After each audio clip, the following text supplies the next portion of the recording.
हम बात करेंगे गर्भिश और दूषिविष में। सबसे पहले हम पढ़ने वाले हैं गर्भिश के बारे में। तो देखिए, गर्भिश के बारे में अगर बात की जाए तो गर्भिश कैसा होता है, ये कंबाइन पॉइजन होता है। ठीक है, जब हम किसी दो द्रव्यों को कंबाइन करते हैं और वो द्रव्य किसकी तरह वर्क करने लगते हैं, पॉइजन की तरह वर्क करने लगते हैं, उसको कहा जाता है गर्भिश। जैसे आपने प्रीवियस वीडियोस में पढ़ा था, स्थावर विष और जांगम विष में पढ़ा, ठीक है, जिसमें आपने मेटेलिक पॉइजन्स वगैरह पढ़ा। उसके अलावा जो संयोग से उत्पन्न होता है वो होता है हमारा गर्विश। तो सबसे पहले बात करते हैं गर।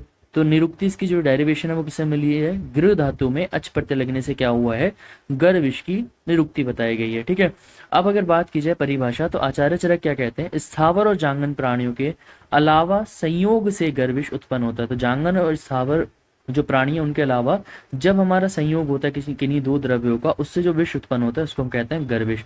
और देर से पाचन होने के कारण ये क्या ऐसे रोगी को उत्पन्न करता है जो प्राणों को शीघ्र नष्ट नहीं करते।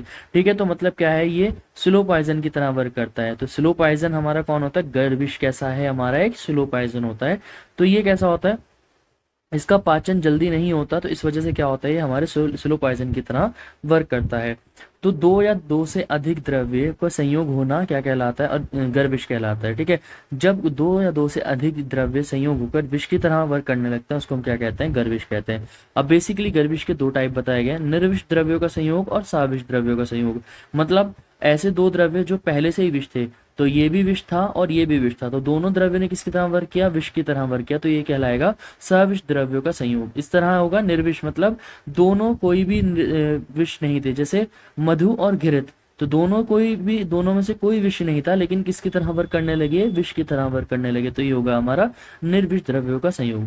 अष्टांग हृदय के अगर अकॉर्डिंग बात की जाए, अनेक प्रकार के प्राणियों से उत्पन्न मल विरुद्ध औषधियों के भस्म तथा कम शक्ति वाले विषयों के मिलने से गर्विश बनता है।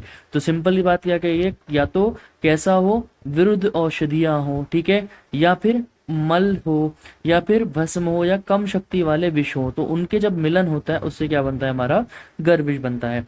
गर्विश के क्या लक्षण होंगे, कैसे पता लगाया जाएगा कि पेशेंट गर्विश से पीड़ित है, तो क्या होगा, शरीर पांडु वर्ण का हो जाएगा और पतला हो जाएगा, जाठराग्नि मंद हो जाएगी, हृदय में क्या हो जाएगा, हृदय की गति बढ़ जाएगी, आद्यमान रहेगा, हाथ और पैरों में स्वेलिंग देखने को मिलेगी, उदर रोग मिलेगा, ग्रहणी मिल सकता है, ट्यूबरक्लोसिस यानी कि यक्ष्मा मिल सकता है, गुल मिल सकता है, ज्वर और अन्य रोगों से पीड़ित होगा।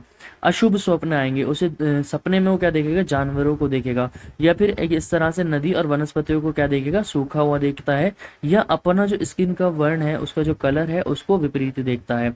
अगर वो जागृत अवस्था में रहता है तो इंद्रियों को अपने विषयों को ग्रहण नहीं कर पाता, तो अगर जागा हुआ भी है तो क्या होगा, उसकी जो इंद्रियां हैं वो पूरी तरीके से विषयों को ग्रहण करने में असमर्थ होती है। तो हम पता लगा लेंगे कि वो जो पेशेंट है वो कैसा है, गर्विश से पीड़ित है। अब गर्विश की चिकित्सा की अगर बात की जाए तो ये पूछा जाता है, गर्विश को बताते हो उसकी चिकित्सा लिखिए। तो उसमें चिकित्सा में क्या कहा जाता है कि जो हमारा सबसे पहले क्या कहा है, आप क्या कराओ, उसका वमन कारक योग पिलाओ। ठीक है, वमन कारक योग पिलाने के बाद क्या करो, उसके हृदय की शुद्धि, पहले क्या करो, आप उसका वमन करा दो। ठीक है, वमन कराया आपने मदन फल वगैरह से, उसके बाद क्या करो, उसके हृदय की शुद्धि के लिए क्या करो, ताम्र चूर्ण ले लो। ठीक है, ताम्र चूर्ण कितनी लेनी है, थोड़ी मात्रा में, प्लस मधु। पहले आपने क्या कराया, उसका वमन कराया, वमन से क्या होगा, विष बॉडी से बाहर निकल जाएगा।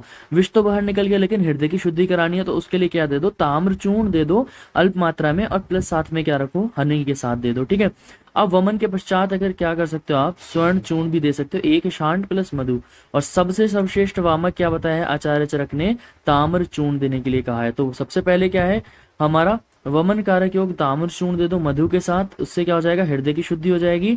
और हृदय की शुद्धि होने के बाद क्या करो, उसको स्वर्ण चूर्ण, एक शांत और मधु मिलाकर दे दो। इससे क्या होगा कि जो हमारा विष है उसका प्रभाव शरीर पर नहीं होता।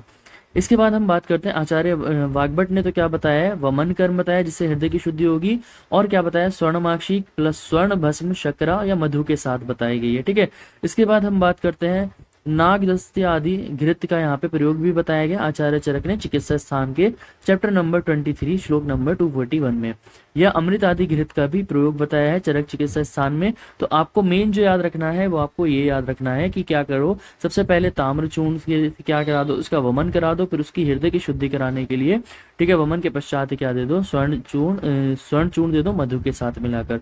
इसके बाद है गर्भिश के उपद्रव और उनकी चिकित्सा। तो गर्भिश से उत्पन्न क्या क्या उपद्रव होते हैं, क्या क्या कॉम्प्लिकेशंस होते हैं, उनके बारे में बताया गया। तो अरुचि हो जाएगी और मंद अग्नि हो जाएगी। तो इसमें क्या दे सकते हो आप, मुरवा, गुडूची, तगर, पिपली, पटोल, चित्रक त्वचा वगैरह या विडंग वगैरह आप दे सकते हो। इसमें थोड़े बहुत जो भी नाम आपको याद हो जाए वो नाम याद कर लीजिएगा। इसके बाद है तृष्णा, श्वास, कास वगैरह में क्या देने के लिए बताया गया है, घी और त्रिफला स्वरस में बना मकोए का शाक बताया है। ठीक है, और भारंगी और शुंठी का क्वाथ बताया मधु के साथ। ये यहाँ पे चिकित्सा बताई है उनके उपद्रव की। त्वक रोगों में अगर त्वक रोग हुआ है तो क्या देना है, रेणुका, चंदन, प्रियंगु और खस, इनका लेप कराना है।